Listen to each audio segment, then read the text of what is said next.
ইরানের মিসাইল বৃষ্টি যখন আছড়ে পড়ছিল ইসরায়েলে, তখন জেরুজালেমের আল আকসা মসজিদ প্রাঙ্গণের পশ্চিম দেয়াল ছেড়ে পালায় ইসরায়েলি ইহুদিরা।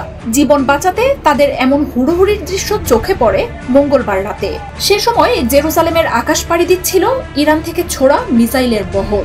আর সেসব মিসাইল যে ইসরায়েলিদের উদ্দেশ্য করেই ছোড়া হয়েছে তা বুঝতে পেরেই দখল করা এলাকাটি ছাড়তে ছোটাছুটি শুরু করে ইসরায়েলিরা।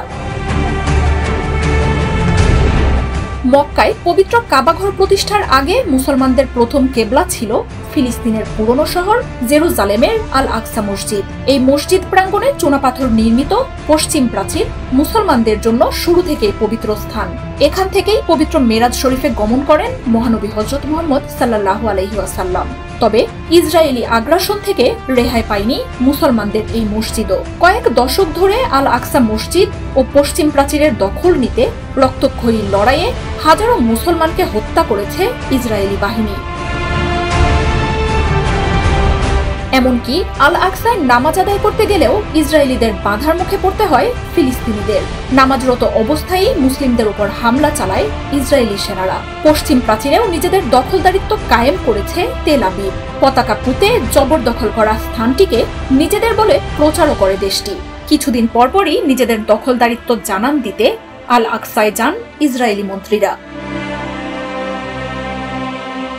আল আকসাকে নিজেদের পবিত্র স্থান বলে মনে করে খ্রিস্টানরাও।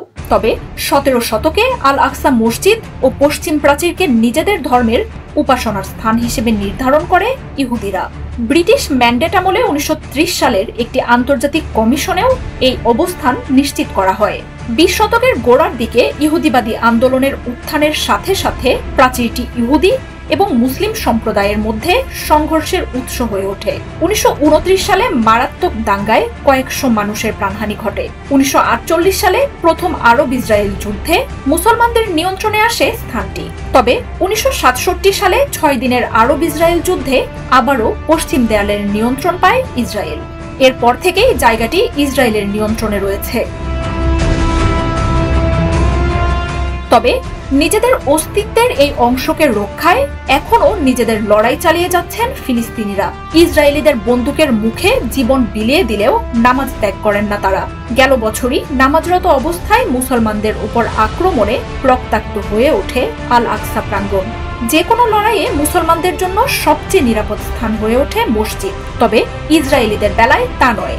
আর তাই নিজেদের পবিত্র স্থান বলে মনে করলেও তাতে আস্থা রাখতে পারেনি তারা। ইরানের মিসাইল হামলায় দখলকৃত পশ্চিম প্রাচীর ত্যাগে হুড়োহুড়ি লেগে যায় ইসরায়েলিদের মধ্যে। মার্জিয়া উপমা, ৭১।